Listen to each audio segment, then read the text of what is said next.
"You don't belong in this room, sir." The words cut sharper than any gavel, spat with bitter precision from Councilman Bruce Carrington, whose tailored navy suit and over-polished shoes stood like a wall between the podium and the man who had just stepped forward. His voice echoed through the wood-paneled chamber, smug and sharp, as if it had practiced this cruelty 1,000 times before. "This session is for contributors to the city's planning legacy, not passers-by with opinions." A hush rolled across the room. Then came the real sting, a dismissive flick of the councilman's fingers. A stack of design blueprints, lovingly rolled and bound, was swept off the table and scattered like discarded trash onto the marble floor. The sound of paper unfurling was louder than the gasps that followed.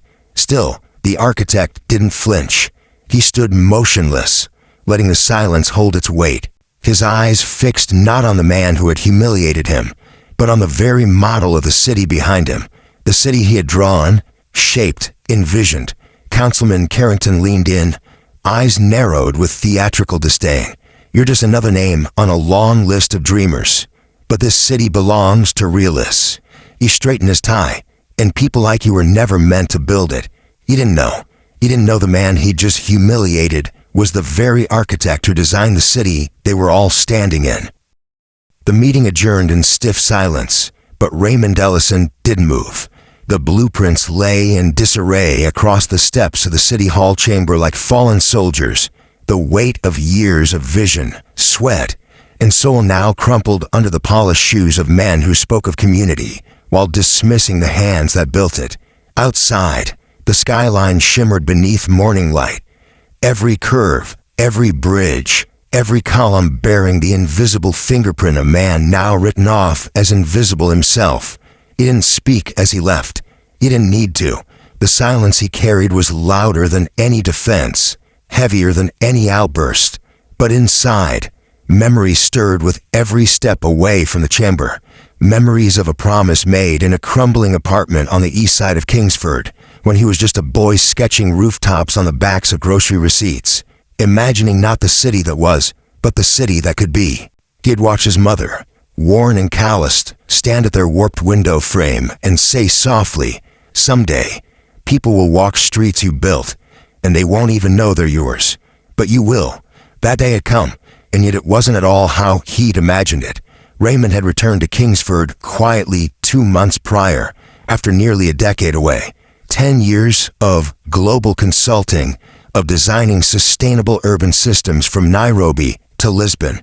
But here, in the very city that bore his earliest vision, no one remembered his name, or perhaps they chose to forget. The development plans now in play, pushed through by new council members and real estate moguls, bore eerie resemblances to his own 10-year-old concepts. The curvature of the lakeside promenade, the integration of public art along the West Transit Corridor, even the green canopy design for Kingsford Commons. Ideas he'd proposed when he was still consulting under the city's Urban Innovation Fellowship, a role quietly phased out just months after his final proposal, a role stripped of title, recognition, and legacy. Now the city was being remodeled again, but this time not by visionaries, by profiteers, men like Carrington, who masked gentrification as beautification, who saw neighborhoods as investments, not homes. Raymond had watched long enough, too long. In the moment he stepped into that council meeting, he knew it would not be a polite homecoming, but what he hadn't expected was the sheer brazenness of the rejection, not just as ideas, of his presence, of his right to even stand in the room. He walked slowly now, past the murals on Fifth Avenue, ironically designed after his original sketches, past the community center he'd once helped fund anonymously, past a child skipping near the fountain shaped like a curled fern, an architectural metaphor he'd borrowed from his mother's favorite poem. No one stopped him. No one looked twice. But the air felt heavier. The insult was public. The slight was deliberate. And something had shifted, because this time Raymond wouldn't walk away. He pulled out his phone, not to record a rant or draft a statement, but to reread a note from a decade ago. His own words, sent to the mayor at the time. It read simply, "A city isn't measured by its skyline. It's measured by the dignity of those who built it." His name was never attached, but those words were now being quoted in city brochures. Without citation, without memory, without him, Raymond exhaled slowly, gaze lifting toward the horizon where new towers rose, built on the bones of forgotten neighborhoods. He turned back toward City Hall, the blueprints now carefully rolled under his arm. His hands didn't shake, his step didn't falter. It was time, not to reclaim credit, but to demand accountability and remind them exactly who built this city. Long before they called it Kingsford's Renaissance, before the skyline shimmered with glassy curves and sunlit overhangs, there was a boy on the east side with a second-hand pencil and a notebook stitched to the spine. Raymond Ellison had always seen more than streets. He saw rhythm in rooftops, movement in crosswalks, poetry in intersections. While other boys chased basketballs down cracked alleys, Raymond crouched by sewer drains, sketching outlines of what could be. His mother, Alicia, worked double shifts at the nursing home, and every night she'd come home, kick off her shoes, and lean over his shoulder, peering at his rough sketches. "Baby," she'd whisper, pride and exhaustion tangled in her voice. "You're building a city before they even know it's missing." He never forgot those words. Not when classmates laughed, not when teachers said he was dreaming too far for someone from that side of town. He kept drawing. By 16, Raymond had filled over 30 notebooks. He never posted his designs online. He didn't have the words for self-promotion, nor the audience. But one day, a visiting architecture professor from Stanford, Dr. Leon Merrick, was giving a talk at Lincoln Springs High. After the assembly, Raymond slipped one of his sketchbooks onto the edge of the stage and walked away. He didn't expect anything. But 2 weeks later, a man in a charcoal coat knocked on his mother's door with an envelope. Inside was a full scholarship offer, tuition, housing materials, all covered. His mother broke down in tears, her hands trembling against the soft paper.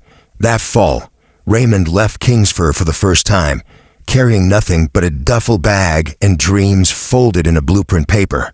In his dorm room, he pinned up one thing, a map of Kingsford, marked with notes only he could understand, while others in his program chose to intern with flashy design firms in San Francisco or New York. Raymond kept returning to Kingsford every summer. Quietly, he took photos of alleys, traced traffic flows, interviewed shopkeepers, and measured pedestrian choke points with a worn tape measure he kept clipped to his belt.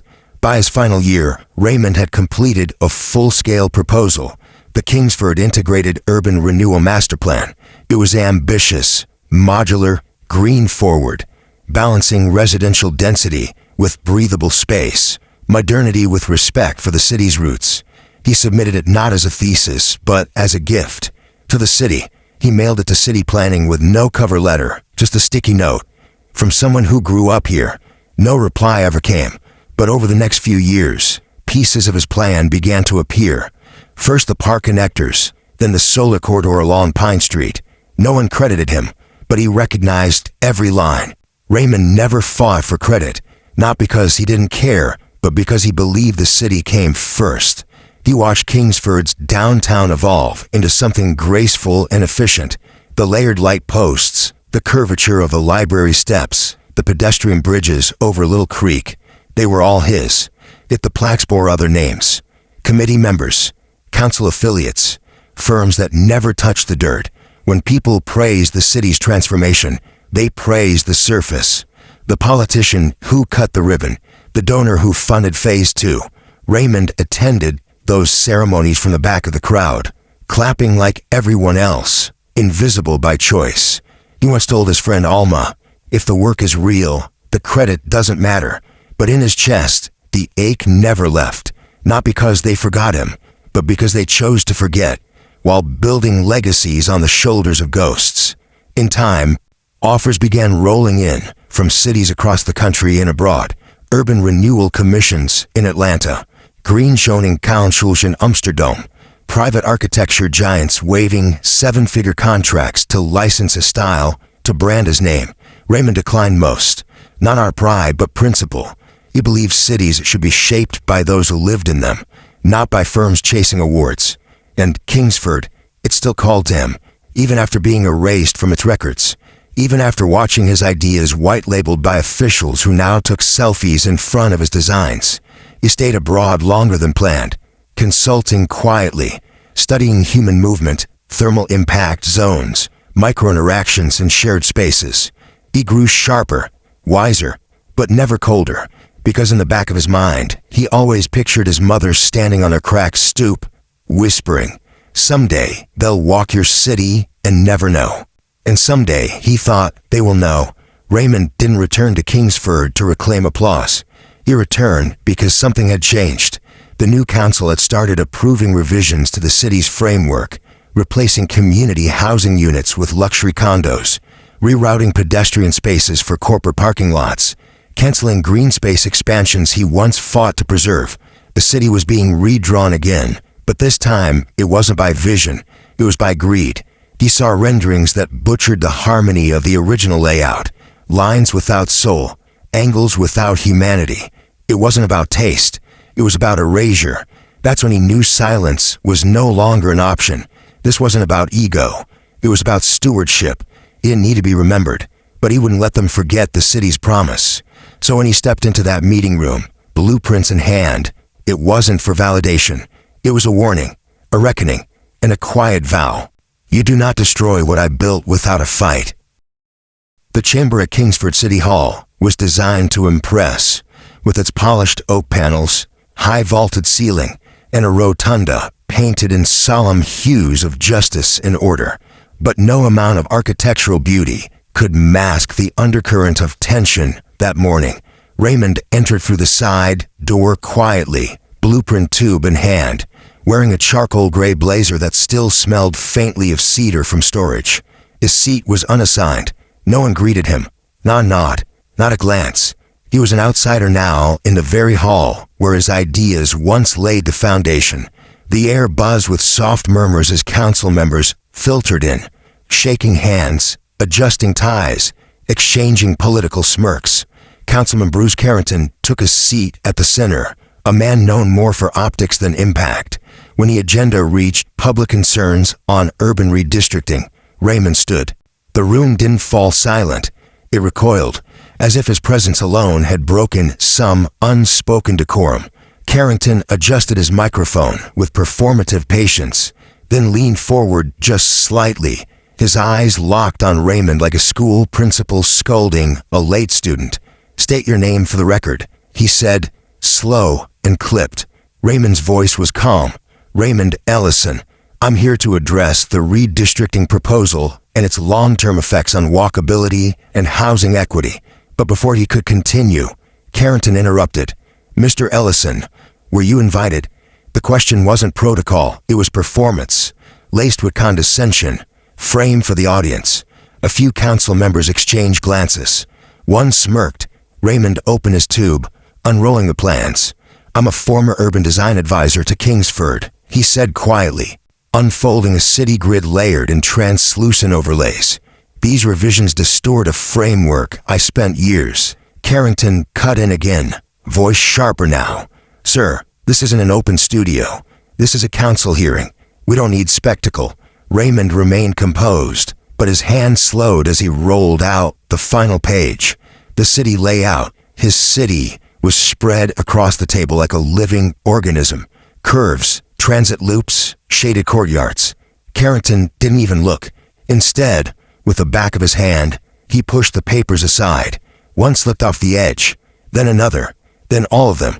The thick drafts fell to the marble floor, splaying in an ungraceful fan. No gasp, just a few stiff coughs from the back rows. "If you have concerns, Mr. Ellison," Carrington said, now sitting back, fingers steepled in mock authority, "you may submit them through the standard civic process. You are not recognized here." A councilwoman down the row flinched, her eyes flicking between the papers and Raymond's face. But no one spoke. No one moved. Raymond didn't bend to retrieve them.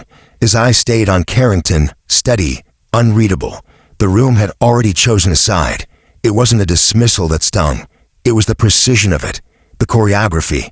Carrington had waited for that moment, not just to discredit, but to humiliate, to make an example of Raymond in front of everyone. This is what happens when the wrong man speaks.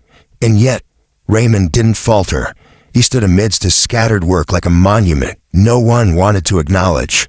Behind him, the architectural model of Kingsford, proudly displayed for years in the chamber, still bore the early features he once conceived.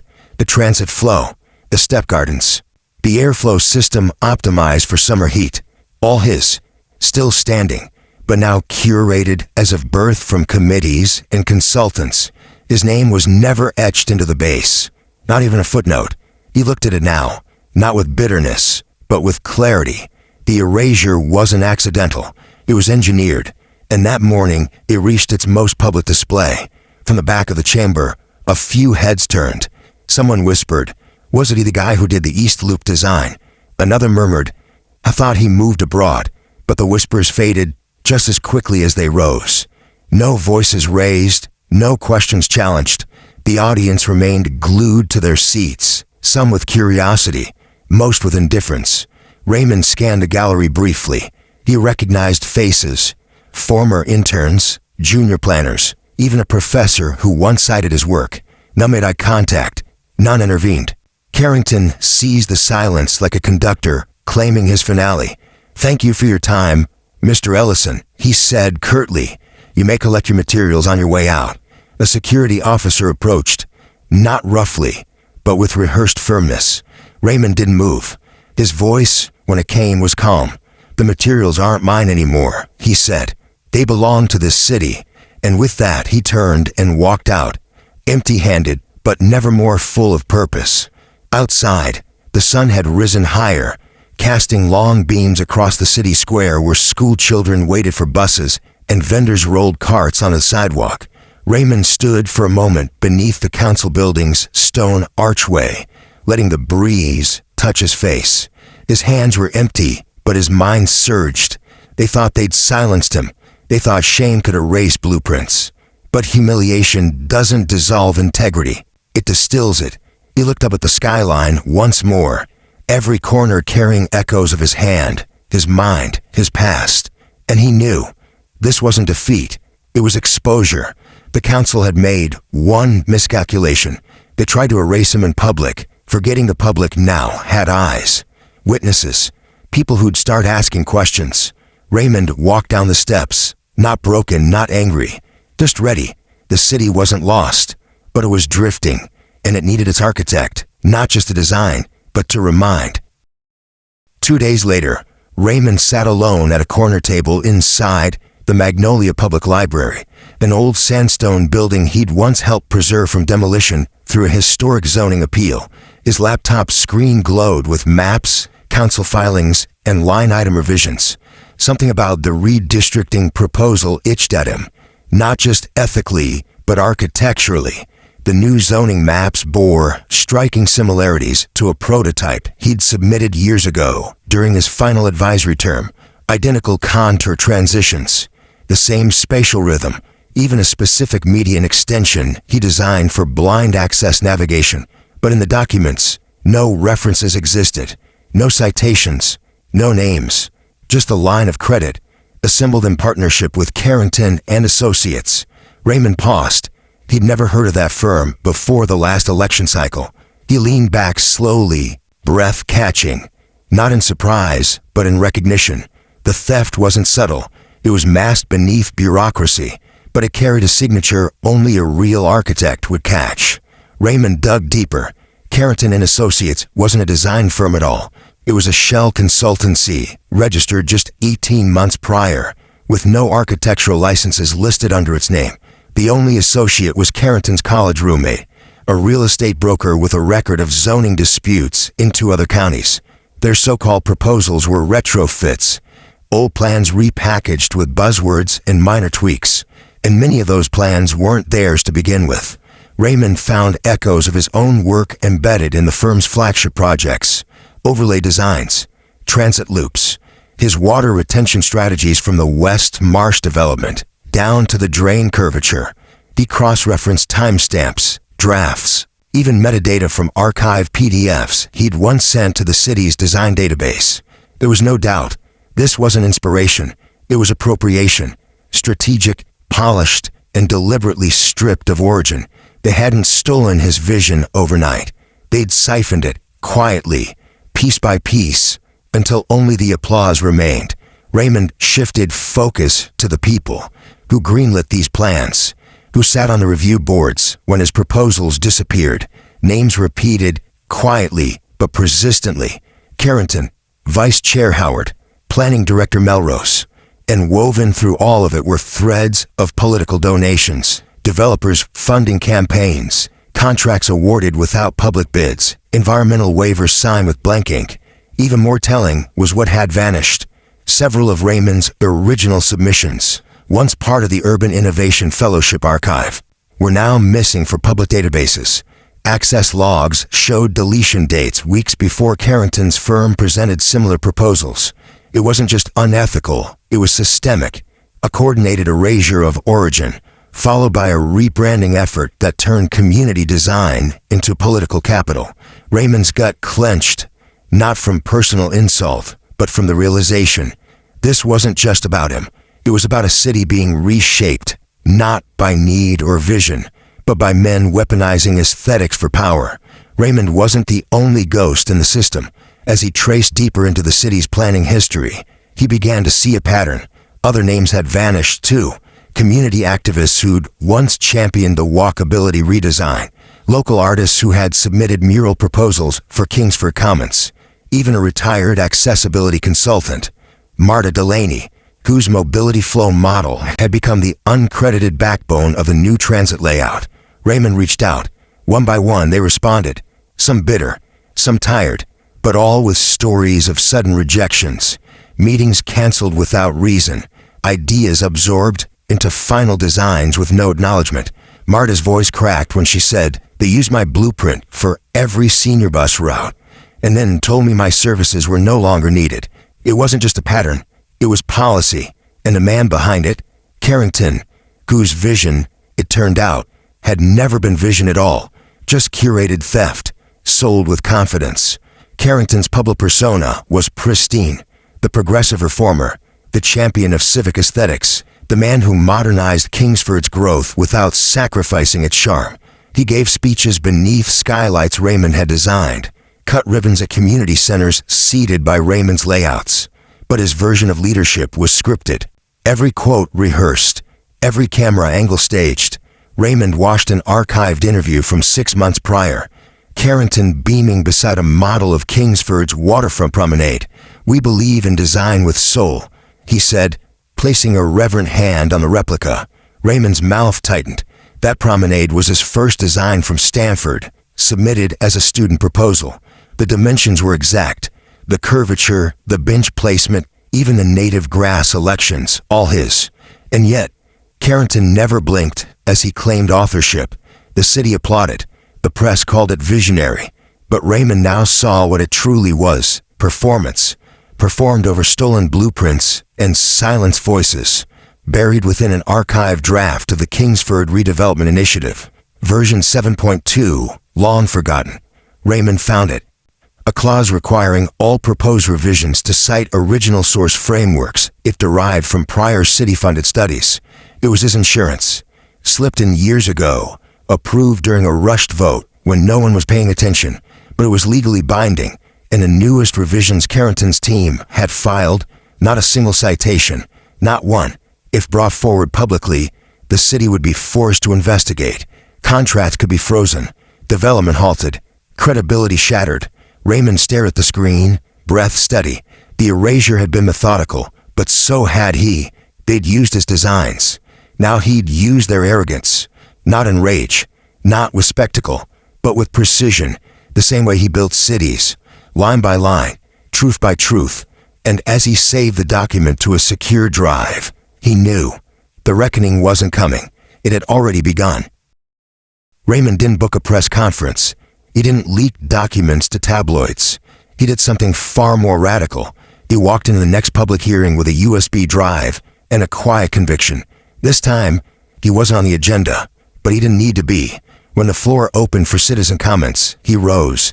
Same charcoal blazer, same calm eyes, but this time, his silence carried gravity. The city clerk hesitated, glancing toward Carrington, who looked mildly amused. 3 minutes, the clerk muttered. Raymond nodded and stepped to the lectern, but instead of unrolling blueprints, he plugged in his drive. The chamber screen blinked to life. Line diagrams, zoning overlays, timestamps, archive proposals. Side by side, his original work, their plagiarized versions. Every detail aligned, every twist exposed. No commentary, just clarity. The room fell into breathless quiet, and when he finally spoke, it wasn't bitter. It was surgical. This city deserves transparency. So today I brought receipts. For a moment, the room didn't know how to react. Council members leaned forward, some squinting at the screen, others exchanging hushed, frantic whispers. A few citizens in the gallery pulled out phones, capturing every side-by-side comparison. The curvature of the West Side Transit Loop, the reflective pond design in Dorian Park, even the unique bench formations along Riverwalk Square. All identical, all traced back to Raymond's drafts. Still, Carrington remained composed. He leaned back in his leather chair, one leg crossed, jaw set in calculated neutrality. When Raymond paused, Carrington spoke slowly. "These are coincidences, Mr. Ellison. Hubble projects often reflect similar ideas." His voice was smooth, dismissive. "Correlation does not equal authorship." Raymond looked up, not at Carrington, but at the screen. He zoomed into a small note at the bottom corner of an old submission. Rev 3, submitted 11/09, RE. The same note, same font, same date, accidentally preserved in one of the new proposals Carrington's office submitted last month. The audience saw it. The lie was now time-stamped. Raymond clicked again. This time, a document appeared. The redevelopment clause from Initiative 7.2, highlighted in bold. The room leaned in. He read aloud, his voice clear. "All submitted revisions derived from prior frameworks must be cited with full attribution. Non-compliance will be considered breach of policy and subject to review." He turned toward the council. "This clause was enacted in 2014, while I served as lead advisor under the Urban Innovation Fellowship. It was signed by your office, Councilman Carrington." Carrington's face twitched. Not panic, but calculation. Raymond continued. "Failure to acknowledge original frameworks not only violates that clause, it constitutes misrepresentation of public records. In misrepresentation, under city charter," he paused, "let the silence do the work, is grounds for formal ethics inquiry and immediate suspension pending investigation." The words hit like a gavel. The chamber didn't gasp this time. It held its breath. This wasn't just humiliation anymore. It was liability. Carrington didn't speak. He couldn't. From the back of the room, a single voice spoke. I remember him. It came from Marta Delaney, the retired accessibility consultant, seated quietly in the third row. She rose slowly, cane in hand. "He designed a city with people like me in mind, before they gave a damn about ramps or bus drops." Another voice followed, a local artist. "He helped to sketch mural placements before this council even cared." Then another, and another.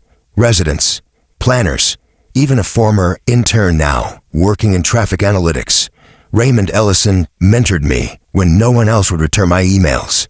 The room was no longer silent. It was testifying, not with shouting, but with presence. Carrington's polished facade began to crack. The clerk's hands trembled slightly as she typed. A few council members broke eye contact entirely. Raymond didn't raise his voice. He didn't need to. His city, his real city, was speaking now. And for the first time, it was being heard. Cornered, but not yet collapsed. Carrington adjusted his cuffs and stood. "Let's not turn this into a witch hunt," he said, voice dipping into practiced sincerity.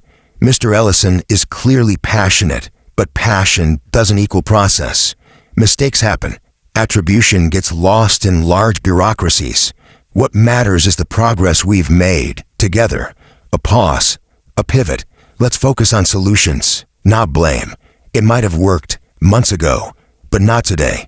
Raymond stepped aside and pulled up the last slide. A timeline of Carrington's campaign donations, matched directly against zoning approvals and redevelopment bids. Dates, names, addresses, companies linked to Carrington and Associates. No one spoke now, not even his usual allies on the dais, because this wasn't speculation anymore. It was structure. Raymond looked at him calm. You didn't lose attribution. You deleted it. And you didn't just erase me. You erased the city's trust. Carrington stood frozen. The chamber, once his stage, had turned into a courtroom with no defense left. Raymond closed his presentation, removed the USB, and turned back to the room. Not as a petitioner, not as a guest, but as someone who had always belonged. This was never about recognition, he said, voice steady. This was about stewardship, about protecting what we promised this city would be. He looked toward the audience, then the council. You build trust the same way you build cities, layer by layer, with intention, transparency, and respect.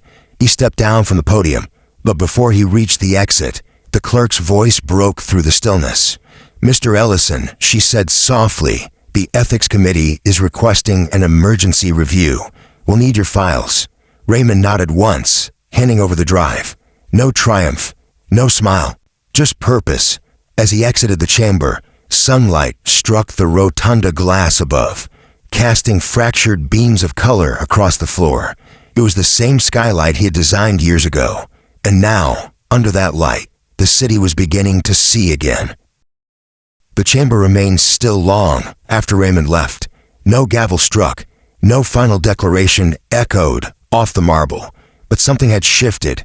In the silence, people didn't look at Carrington anymore. They looked at each other, at the walls, at the streets they passed each day without wondering who shaped them. It wasn't rage that settled in. It was recognition. That beneath every brick, there might be a name erased. That behind every clean skyline, there might be a story stolen. And for the first time, residents began to ask questions, not about zoning, but about authorship, about honesty. What makes a city beautiful, they wondered. Is it glass and steel, or the dignity of the people who lay the foundation? That silence, thick, warm, uncomfortable, wasn't shame. It was the sound of a city beginning to listen again. And once people start listening, they don't go back to silence so easily. Within days, the murmurs turned into momentum. Local papers picked up the story, not as a scandal, but as a reckoning. Headlines didn't scream. They questioned, who really built Kingsford? The vision behind the visionary facade. Editorials began tracing design origins, rediscovering voices once buried under bureaucratic polish. Young planners from a city college requested interviews with Raymond. Advocacy groups demanded an independent audit of redevelopment contracts. But something more meaningful happened beneath it all. Residents began walking their neighborhoods differently. They paused at fountains, courtyards, shaded trails, wondering who had imagined them first. And across social media, a hashtag began to rise. Hashtag City of Invisible Hands. It wasn't just about Raymond anymore. It was about every unsung builder, every erased contributor. The story had broken open not with fury, but with clarity. The people weren't looking for a villain. They were looking for truth. And when truth enters a space long ruled by performance, it doesn't shout. It rewrites everything. Raymond kept a low profile, even as his story traveled. He declined interviews, turned down panel requests, and refused to endorse any political candidate. When asked why, he simply said, I didn't come back for a microphone. I came back to finish the design. And so, he returned to his quiet desk, reopened his old drafts, and began revising. Not from anger, but from care. He invited community members into his process. Seniors who used the benches, teens who crossed the footbridges, street vendors who knew where shade mattered. His next project wasn't for a contract. It was for the soul of the city, a design that respected memory as much as innovation. He told a student intern one afternoon, we don't just build cities. We remember people in concrete. That was his blueprint now. Not just to restore what was taken, but to make sure it could never be taken again. Carrington never returned to the council chamber after that hearing. There was no official resignation, no dramatic press conference, just an empty chair the following week, and a quiet footnote added to the meeting transcript, absent. His allies distanced themselves. Investigations began. Contracts were frozen, but no one cheered. Because this wasn't about revenge. It was about restoration. The real victory wasn't his absence. It was the presence of voices that had once been silenced. For the first time in years, the public forums filled, not with outrage, but with ideas, with grandparents who wanted better lighting on their block, with immigrants proposing multilingual signage, with students sketching bus routes on the backs of notebooks like Raymond once had. The city had stopped asking who sat at the top. It started asking who was still missing from the table. And in that shift, something powerful returned. Ownership, not the kind you buy, the kind you build together. One evening, Raymond returned to the very square where Carrington once humiliated him. No cameras, just dusk, warm and amber across the brick. Children played near the water feature, shaped like a helix, a design inspired by his mother's favorite poem. An elderly couple rested beneath a shade tree he'd advocated to preserve. A bus pulled up, gliding smoothly along a route he had mapped by hand 10 years ago. And no one knew. No one approached. Yet everything around him bore his presence. Raymond smiled, not from pride but peace. Not everything needed attribution. Some things needed protection, and others, like trust, needed rebuilding from the roots. He sat for a while, sketchbook in hand, adding notes to a new idea, a mentorship program for underrepresented youth in urban planning. Because legacy wasn't about architecture, it was about access. It wasn't about reclaiming titles. It was about creating doorways so others could walk through, never erased. In the end, Kingsford didn't become perfect, but became conscious. Street by street, its people began to see what had always been there. Vision born from quiet minds. Neighborhoods shaped by unseen hands. They started asking who built their world, and more importantly, how to make sure those voices were never buried again. Change didn't arrive with a headline. It arrived through steady choices, a vote cast, a plan questioned, a name remembered. And somewhere in the heart of it all, an architect kept sketching, not for glory, but for balance, not to be seen, but to make others visible. Cities don't remember the loudest men in the room. They remember the ones who listened before speaking, who built before demanding. Raymond Ellison was never the face of Kingsford, but now he was its compass. And because of him, the city could finally move forward, eyes open, feet grounded, building something honest together.